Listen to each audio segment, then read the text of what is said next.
Hi everybody, thank you very much for joining us this evening. I'm Martha Evans and I'm Director of the Anti-Bullying Alliance, or ABA.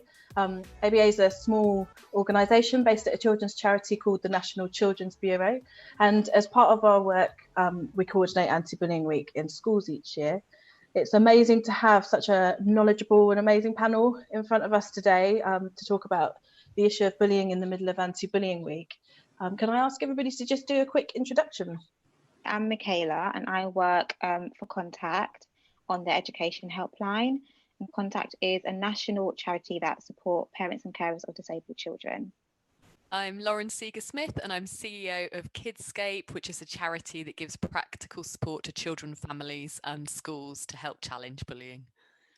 Hey everyone, my name is Elliot Rae. I'm the founder of Music.Football.Fatherhood, which is a parenting and lifestyle platform for men, all about open conversations around being a dad.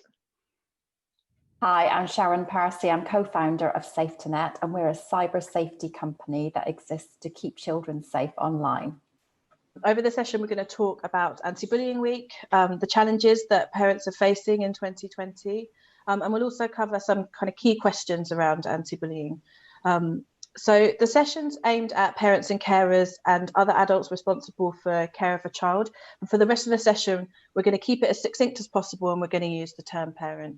So it is Anti-Bullying Week this week. Anti-Bullying Week happens in about 75% of schools in the country and it reaches over 8 million children and young people.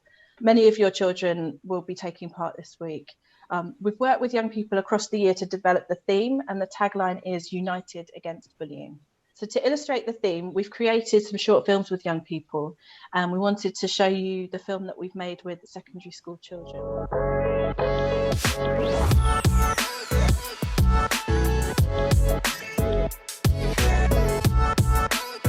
Right, let's be honest. We've all had them moments. You know, the ones where you join in on the joke. You've liked that comment. Taken screenshots. Called names. Whispered. Simply never spoken to someone because no one else does. Sometimes it just goes too far. Sometimes we just let it happen. Sometimes we get caught up in a group or a moment. It may have been your friends that did those things, not you, but that doesn't make it okay. Bullying is not okay. At the end of all this banter, there's someone that goes home each day and thinks about everything going on. When it was a brief daily laugh for you and your mates. What if that was you, your best friend, or maybe even your little sister? Would it still be funny then? What you say and do, or even you don't say or don't do, has an impact. What if that was a positive impact? Let's face it, we live in a whole different world with pressure and expectation. But what comes with that is a power to make change. It's up to all of us to channel that power to make change happen. Don't laugh at that joke. Don't write to that comment. Don't be afraid to speak to someone who nobody else will. Don't invade people's space. Be the person to say that, nah, that wasn't cool. Choose to be an upstander instead of a bystander. It doesn't have to be groundbreaking. If you could collectively make these small choices, what bigger impact it would make. If you stand up against bullying, more and more people will too. If you stand together, your individual voices will come together as one, united. But we all need to play our part. Me. You. Us. The government. Social media. Teachers. Everyone needs to be united against bullying. So we worked with SafeToNet and Kidscape this year to develop a parent tool for the first time. And it's got lots of activity ideas and conversation starters within it. And we hope it'll be really helpful, and we'll put a link in the comments. Finally, we hold Odd Socks Day each year, which was held on Monday. And we're really grateful to our patron Andy Day and his band, Andy and the Odd Socks, for helping us pull it all together. Hello, Andy Day here. And as many of you know, me and my band, Andy and the Odd Socks, are patrons for the Anti-Bullying Alliance. The ABA have worked really hard this year, knowing that parents and carers have had quite a tough 2020, to bring together a panel of organisations this evening so we can discuss and support anyone who is worried about bullying, or if their child is being bullied. There is information out there and organisations, experts that you can turn to, and you'll find them on the ABA website, and you can find them in the video description too. Right, here we go. It's not been an easy year for anyone, especially schools, children and parents. People have worked so hard to adapt, and the majority of children have been away from the physical school environment for a large part of the year, and it's been really hard. I wonder what the impact's been on children's experiences of bullying. I think the initial reaction when children went into lockdown for the families that we support was actually one of relief. For those children who experience bullying, school isn't always a safe place. And so some of it was around, well, actually, it's good not to be at school because you get a bit of a break from some of the things that have been going on. But it also meant that when children went back to school, there was significant anxiety about the return to school, particularly for those children who hadn't been in touch with peers over lockdown. You know, if you'd been going through a bullying situation and come out of school, it's unlikely that that would have been resolved. And so I think there was a lot of anxiety around the return. And what we've seen since children have gone back is actually a real rise in calls to our parent advice line, a rise in the number of children coming through to our workshops. And our sense is, you know, it's not surprising, but everyone's gone through an element of trauma because of what's happened. And that's had an impact on children's relationships with each other. You know, we've seen how bad-tempered and tense a lot of adults are, and that's just a supermarket. And so, it's not surprising that that's taken into school. And I think we're seeing that play out in children's relationships where things are tense. There is a lot of conflict within peer groups, and children really need our support right now to help them with these issues and help them, feel good in themselves, because if you don't feel good in yourself, you will take that out on other people. And I think, that's where it's got to start. Michaela, so your helpline is mainly for parents of disabled children. Have you had any thoughts on how it's affected them? For disabled children specifically, school, for some of them, school is school and home is home. And some parents really struggle transitioning their child to the new normal and understanding that this is now home and potentially school as well. Lots of children would get support from the local council, from the school and from the NHS. And when lockdown began, that just stopped. So parents were taking on lots of caring responsibilities for themselves, for their disabled child, but also for that child's siblings as well. So exhaustion was a big thing that we were seeing, and also deterioration of children's mental and physical health as well, because those children were getting support from school, interventions and therapies and stuff like that. And of course, without that, your progress, it just drops. So a lot of parents are struggling and were very, very stressed and felt isolated and almost abandoned by their local council as well. As Michaela and Lorna said, it's been a tough time for a lot of people, and everyone's been living through their own version of events this year. I think that in terms of like some positives, there has been some positives. A lot of dads have been at home more than they would have been, and so we've had some really nice stories of fathers being able to build better bonds and connections with their children. There's one dad comes to mind who a little girl would never want to be put to bed by him. Always wanted mummy, for example, because mummy was a stay-at-home mum, and from him being at home and being furloughed, he's actually been able to build that good connection. So now he can put his daughter to bed. She allows him to do that. So there's been, on a good side, I guess, a bit more presence from a lot of dads who have been at home. But I think what we've heard as well is that the parents themselves are exhausted, and pretty much most people have been struggling either mentally, emotionally, financially at some point this year. And that has had a real impact on how they parent, and the time, it may be there, but the time, the quality time, the patience, the energy, and all those sort of things that go into us being good parents are being tested. And so I think when it comes to supporting children, just the parents themselves and the dads themselves being in a difficult situation and dealing with their own stuff makes it a little bit harder to give them the support that they would need. So yeah, it's been challenging. It feels like now we're kind of getting into some sort of rhythm, I'm feeling, from the dads in the community. But I would say definitely at the height of lockdown, June, July, it was tough for a lot of people. We're seeing children online way more than they ever were before, and obviously they need to be online for lots of educational reasons. And your app's had some really good insights in terms of children's experiences online. What have you seen happening? Yes, well, as you say, Martha, there's been a big push, a rapid push for digital inclusion for children. You know, we sort of must have covered years worth of progress to get children online and embracing education through a digital environment. So I guess that's a good thing. But there hasn't been the time to make sure that it's a safe environment for them. And so our technology sits on the child's device. It's an intelligent keyboard, if you like, that is able to detect threats like abuse and aggression. So that allows us to, we never actually see the children's personal details or the actual messages that they're sending, but we can see if there was a risk, like cyberbullying. So we had a really interesting set of data that showed us the lead up to lockdown and then during lockdown. And that, as you would imagine, has showed an increase in risks like cyberbullying. It showed that younger children were sending abusive and aggressive messages. They were happening late into the night. We were also able to pick up things like anxiety, messages that would suggest anxiety or fearfulness. And those seem to correlate with the cyberbullying as you would expect as well. So, yeah, I mean, it just showed in the hard data that during lockdown, there was more harm going on the device. We've definitely seen an increase in the number of children who are reporting online bullying and bullying in the community, but what we're not seeing is an overall increase in bullying levels.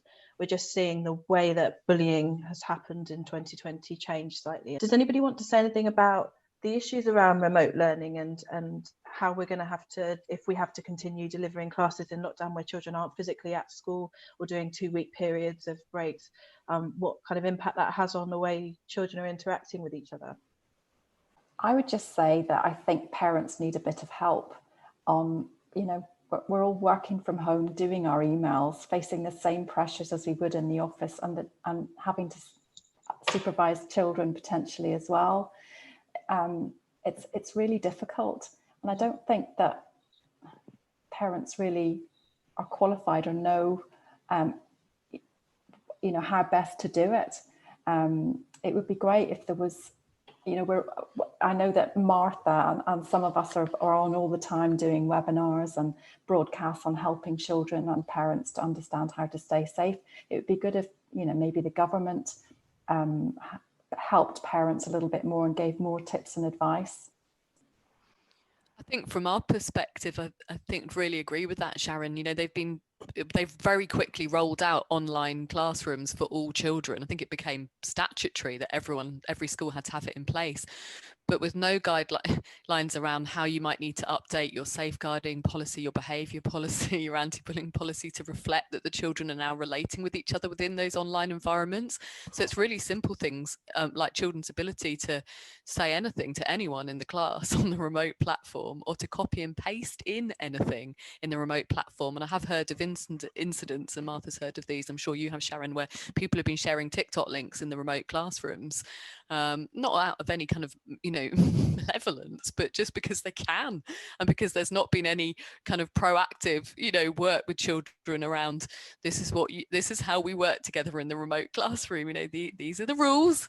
I think the danger is when things happen quickly that's not been properly thought through. And I think in relation to that as well, I think it's put a huge strain on teachers that has really gone unrecognised in this country, that a lot of teachers are being required to prepare their work both for face-to-face delivery and for remote delivery. That's twice the job.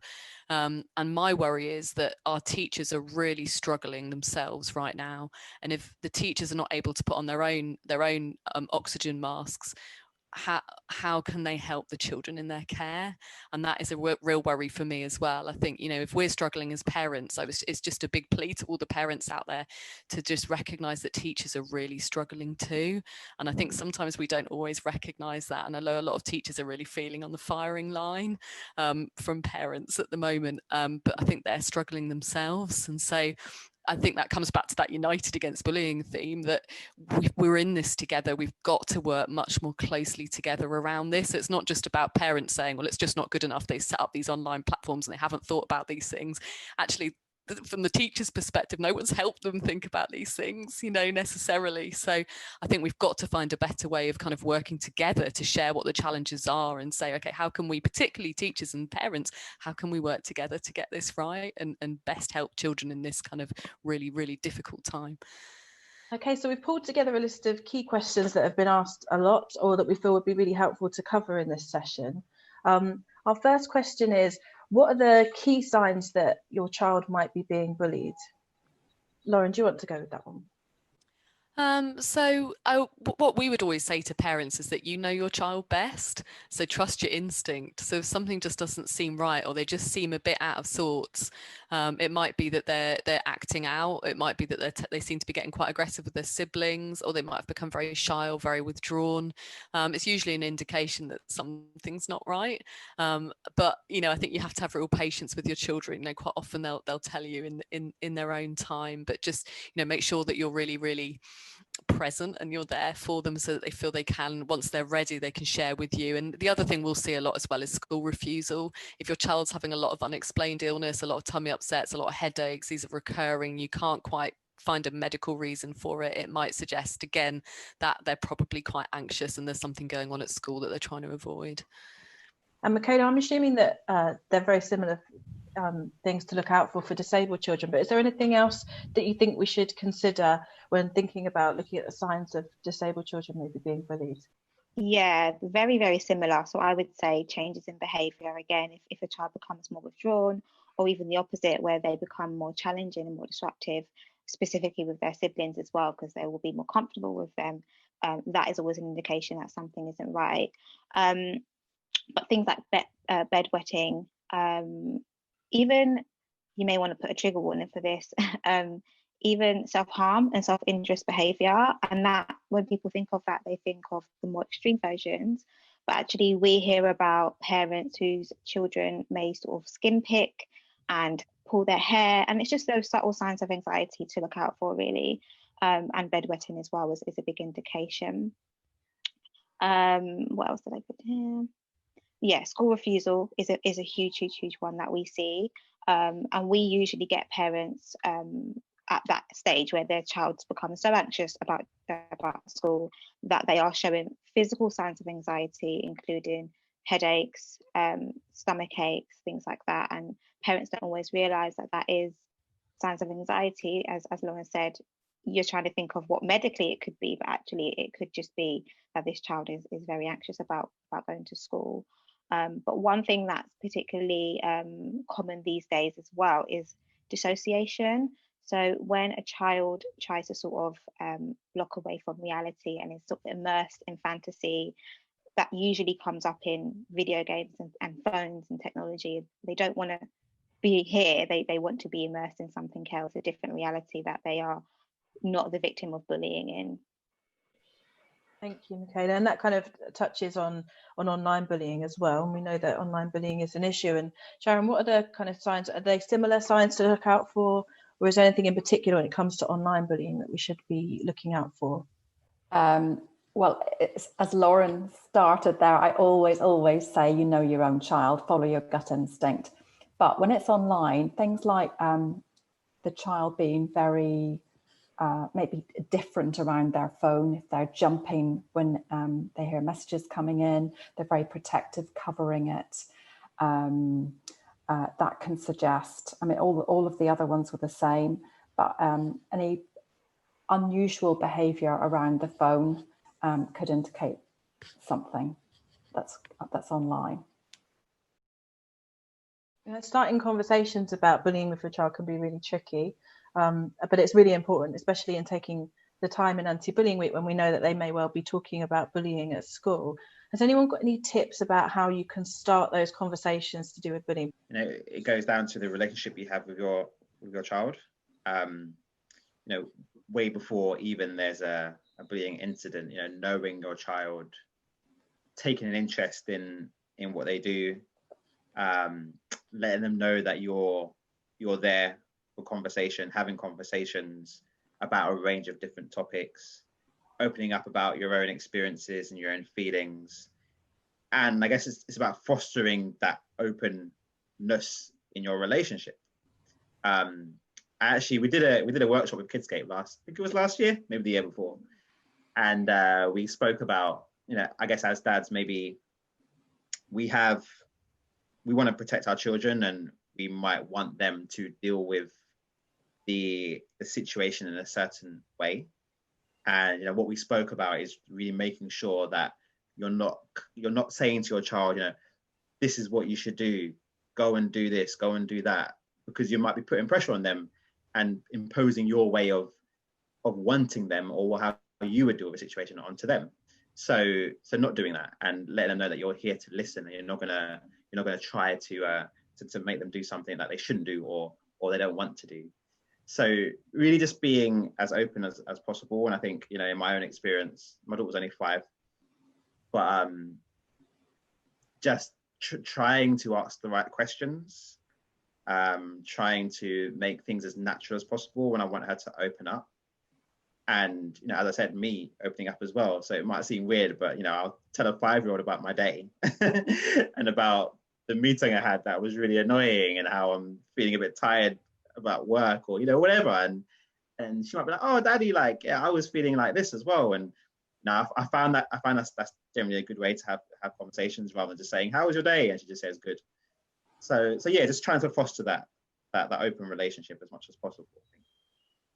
We hear quite a lot that people, will go and sit down and be like, right, so let's talk about bullying now. And it's just so intimidating. And people are just like, please, Dad, stop. But actually, maybe just doing it in the car or starting a conversation in the car in places that you would slightly more natural. And I think another thing that we hear a lot from young people is that they don't tell people about their experiences of bullying. And sometimes I think when they're trying to talk to their parents about bullying, it's actually quite rare for a child to have experienced bullying, to have this kind of barrage of insults and things happen to them without them saying something back that they might not want you to hear about, and say, swearing, saying something that they probably wouldn't want you to hear that they said. And so actually sometimes we hear that, that children are a bit scared to tell about it because they'd be worried about your reaction, and having that kind of calm and open conversation is important. That's a really, really good point, Martha, because I think sometimes there's a bit of a danger that we're quite binary about bullying. So we treat it like you have the bully and then you have the target. But we're all capable of bullying behaviour, and sometimes those situations can be quite complicated. And as Martha said, it may not be as straightforward as that. And then a child might have real reservations about the parent talking to the school or showing them the WhatsApp conversation, because they might have said or done things too that don't go down too well. And so I think as parents, as well, as difficult as it is, because we all think our children are, perfect, to understand that children are children, and that you've got to be able to kind of take it warts and all. And the more that you can kind of show just day to day that you stay quite calm over things, you talk things through, you don't jump to conclusions, you help them work things out, you're solution focused, I think the more likely they are then to share with you something that's going on, even if some of that doesn't necessarily paint them in a great light either. And I think that's particularly through of online things that go on when things might have been shared or comments have been made that have then got out of hand. Sharon, I don't know if you've kind of come across examples of that. Yeah, definitely. I think that I think it's so difficult because that transition through adolescence, my youngest is now 17, I've had 4, and it was really, really difficult because they're in their bedroom with the door closed and you just don't know what's going on. I found it really helpful to bring in other family members like my mum or my cool younger sister. Having that kind of one step away from me and annoying mum, or even, other siblings, close family friends, whatever, is another way of just kind of approaching if you think there's something up. But it's also pick your moment. It's easy just to dive in, and you think, oh, well, something going on, run upstairs and open the door. choose a moment when maybe you're having, Martha, you said a car journey. That's a classic, they can't escape. But sometimes when the atmosphere is really good, I don't know, in the evening, if you're just having a cup of tea after dinner or whatever, you'll know when you can pick your moment of just having a really non-confrontational conversation or allude to something. And the other thing I was going to say was get clued up on the online world as a parent. If you have a little bit of understanding about some of the apps that your children are using, you'll surprise your kids. And you can say, well, I decided to join TikTok today. TikTok shows how much I'm using it. But, if you say, oh, I saw this, or, I don't know, something that makes them feel that you maybe understand a little bit more about the world they're living in. Michaela and Lauren, you've both got helplines for parents of children who might be experiencing bullying issues. What are the kind of key things that you hear on the helpline related to bullying? So in relation to children with special educational needs and disabilities, it can be very complex, specifically with children who may not understand social cues, and therefore they don't actually understand they're being bullied. They don't know that they are the victim of bullying. For a lot of children, specifically at secondary school age as well, they just want to fit in. They don't want to stand out. So some of them put up with it, the ones that do understand that something isn't quite right. Some of them do put up with it. But we also hear of children who don't have that understanding that they're being bullied. And that raises big issues in schools because staff members usually rely on the child to tell them and report the bullying. So if they aren't aware, they can't report anything.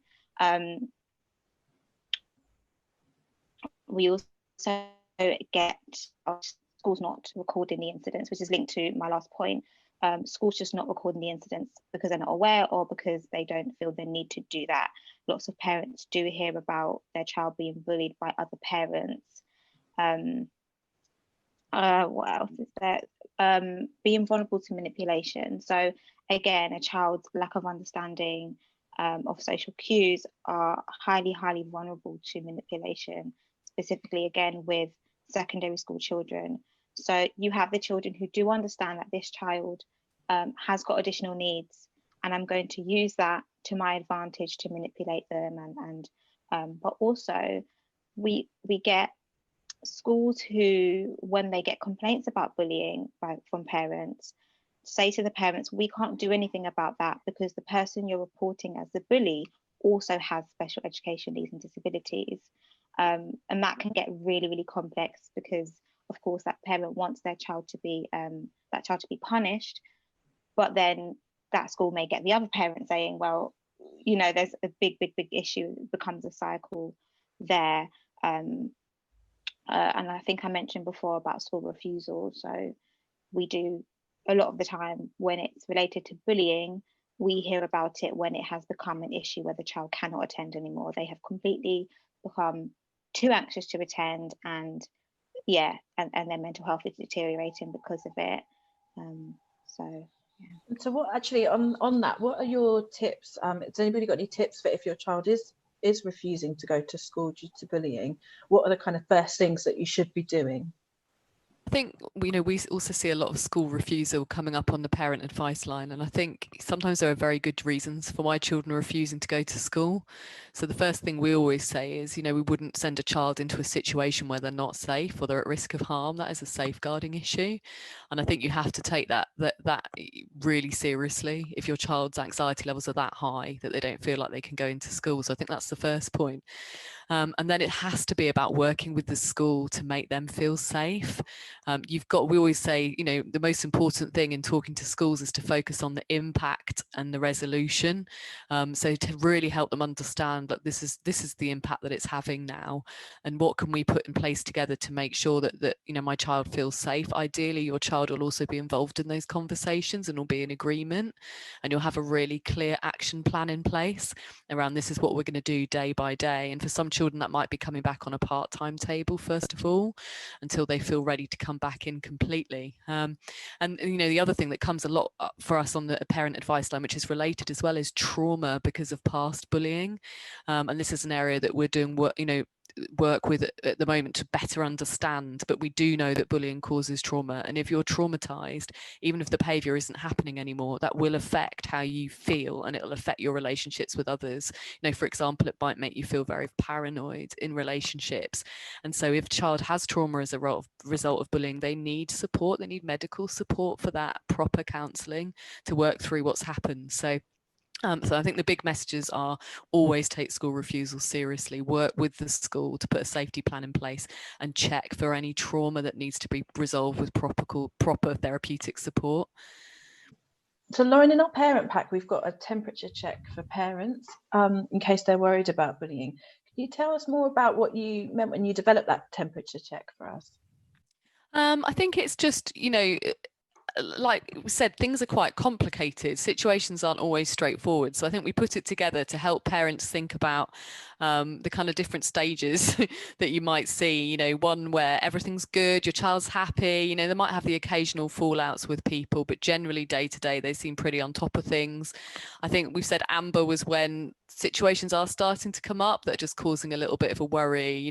They're more regularly talking about fallouts, say with a particular person or incidents that's happened. And red is where you can see it's having a dramatic impact on their behaviour, that you know that these things have been recurrent and there's a bullying situation that's developed.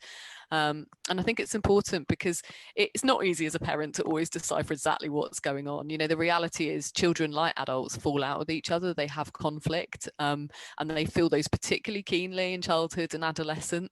And it can be hard for us as parents because one day we're dealing with what we thought was a complete disaster, your child's in floods of tears, and then the next day everything seems to be all right again and they've moved on and you're just left going, oh my goodness. So that's not always easy to work that out, and I think that's why we put it in there, to have a think about what might be the signs that things are actually really heating up and are turning into what looks like a bullying situation. And I know that both Contact and Kidscape have bullying logs as well, so that you've got a kind of way of keeping note of what's happening and what's going on. And I suppose you could do that with online bullying as well. And so if anybody wants to see those, they'll be on our website, and we'll post a link in the comments section.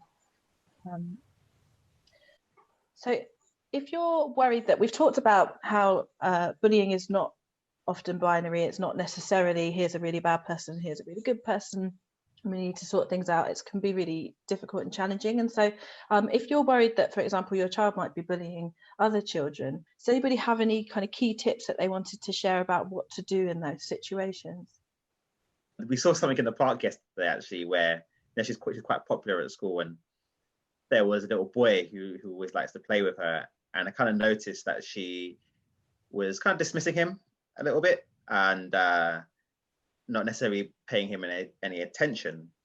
And so me and my wife were talking about it and saying, we want her to recognize how it feels when she's on the other end, because she has been on the other end of that interaction. We just had a word with her and said, look, he wants to be your friend.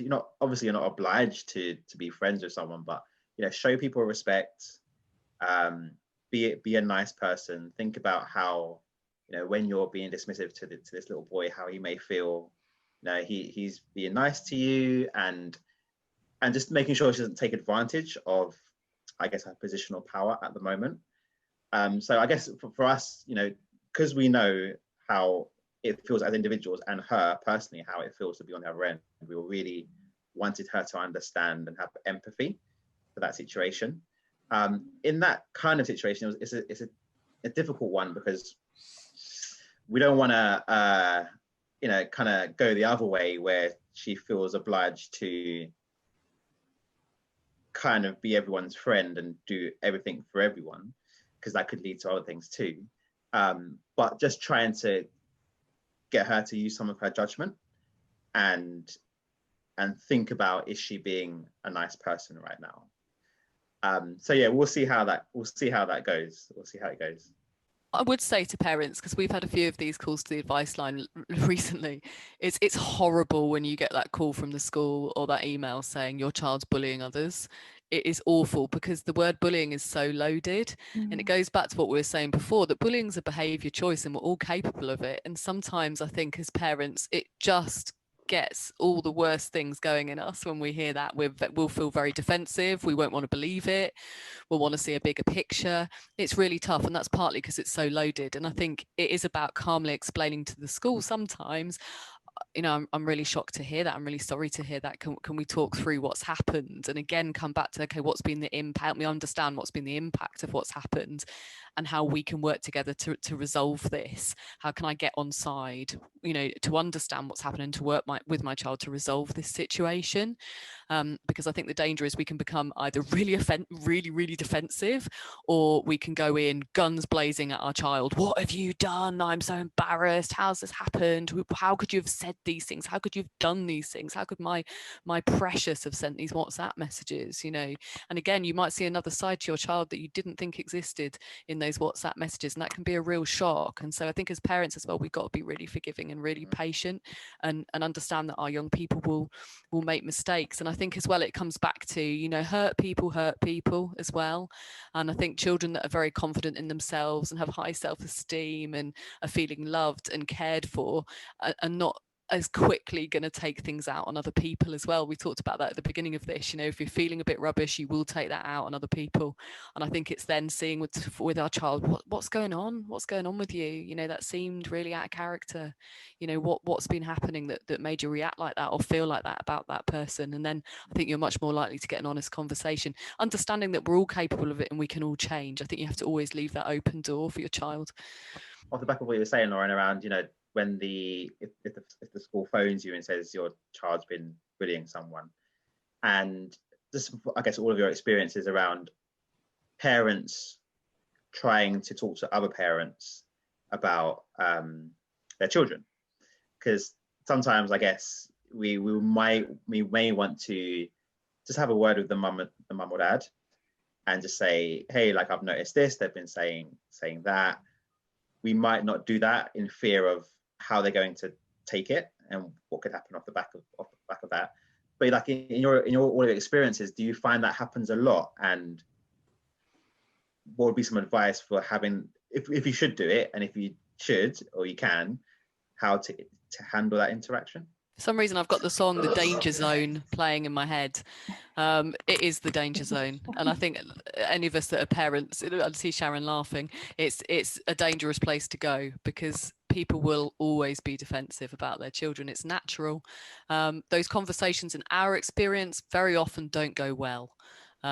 For whatever reason, and then relationships between the parents can become quite strained, and it's likely they will see that situation that's occurred very, very differently. Now, if you're good friends and you feel able to, you might be able to talk about it, but I think generally in our experience it doesn't tend to go too well. So I think usually it's better to leave it to the school, share with the school what's happening, but let the school resolve the situation as far as is possible, I would say. I was just going to say, I think that the term bullying can often be used incorrectly in the school environment, because the definition of bullying, and Martha will know, I hope I don't get it wrong, it's like repetitive. Yeah, the repetitive abuse of one person, from one person to another, where there's an imbalance in power. And, you know, children are, as Lauren said, one minute they are absolutely at each other's throats and, you know, the horrific things are happening and they're in tears. The next minute they want them on a play date, you know, and they just love each other. And we have all either experienced it ourselves or been in the school environment. I've had 4 go right through school, and the number of like parents that have fallen out over, you know, squabbles between the kids and then they're best friends again.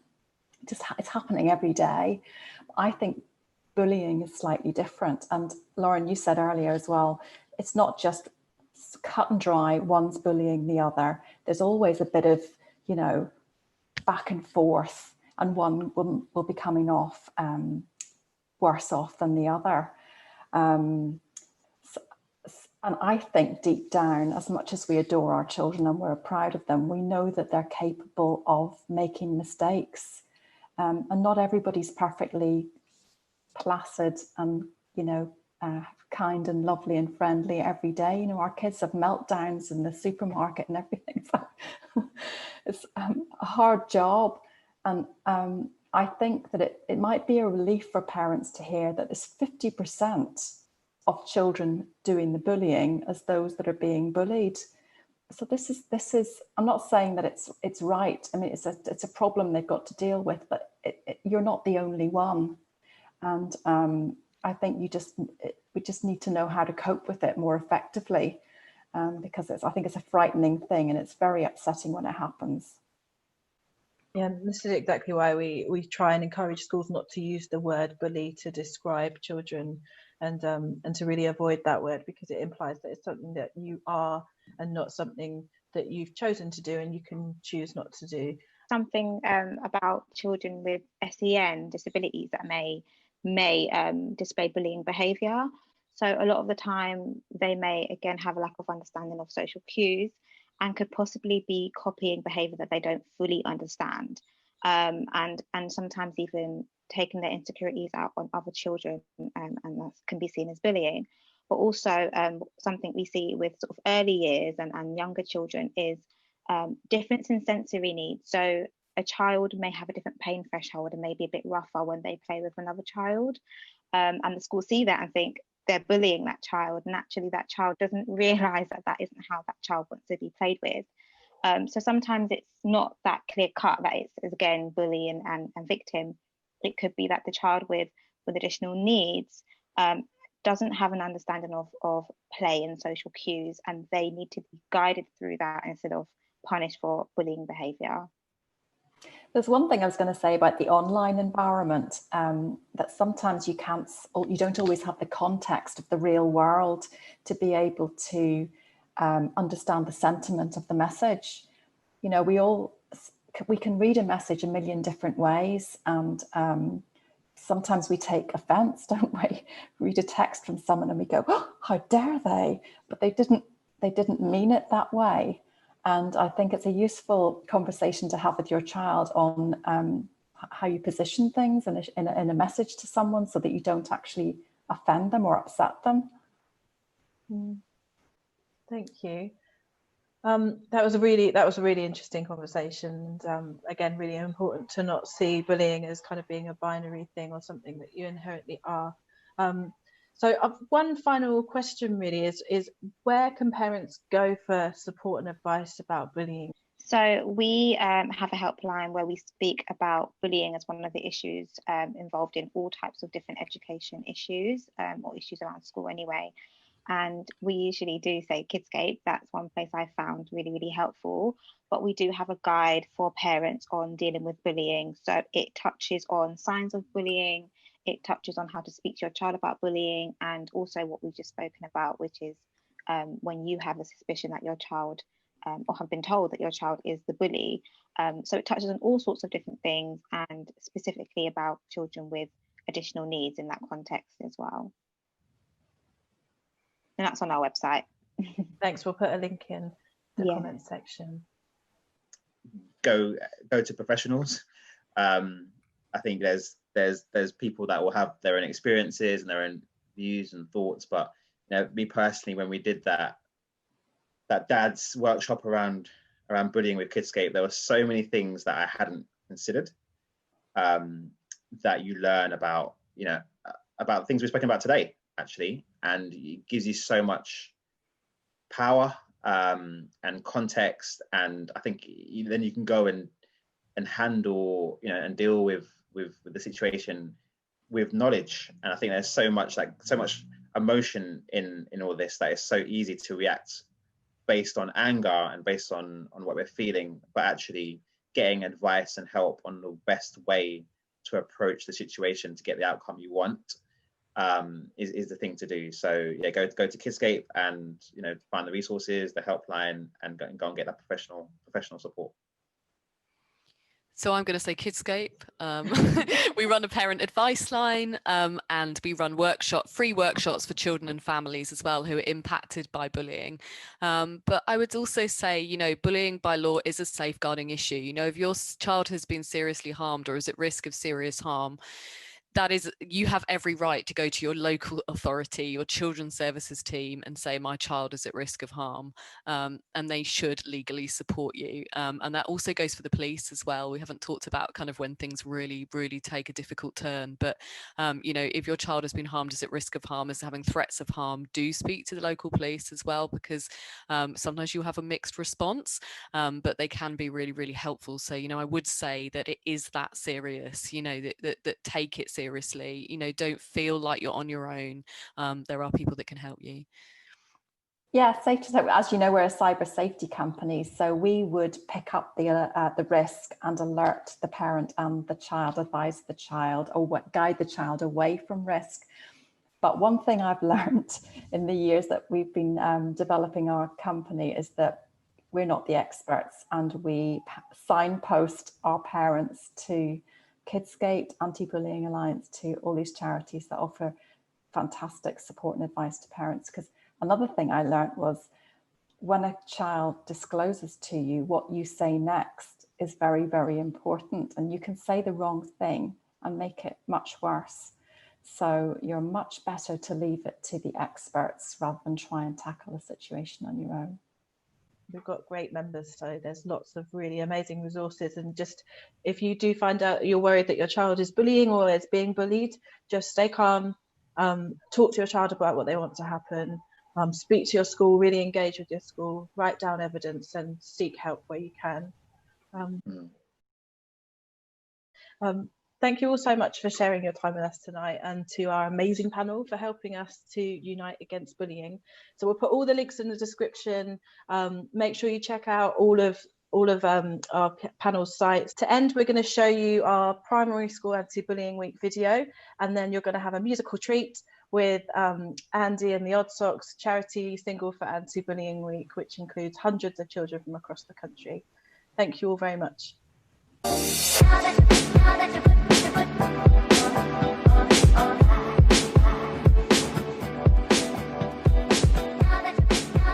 United means when you come together and have teamwork. It would be better if everyone was a team to unite and go against bullying. Now, if everyone united together, everyone would just be more of a happy, like, family. If no one stopped bullying, schools, the world would be a very sad place and wouldn't be a place that someone would want to be. Bullying is really mean to other people. You're actually upsetting their feelings, and it's just not fair to be bullied. Make sure not to bully because it's wrong. If we come together and unite, that's the best we can do to stop it. We're more powerful as a team, not by ourselves. I will play my part by trying to make sure everyone on the playground is included. If someone is different, I choose to celebrate that and not discriminate. Tell them if they want them to play with you. I choose to keep my hands and feet to myself. I will choose not to be mean. I'd rather respect them. I choose not to laugh at other people when other people are laughing at someone. It's more powerful if everyone comes together, because then everyone's persuading everyone else. We all need to play a part. Let's all come together and play our part to unite against bullying. What part will you play?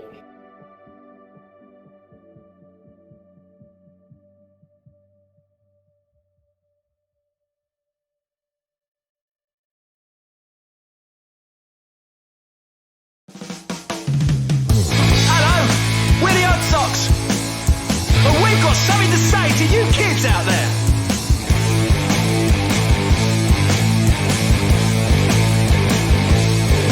If the kids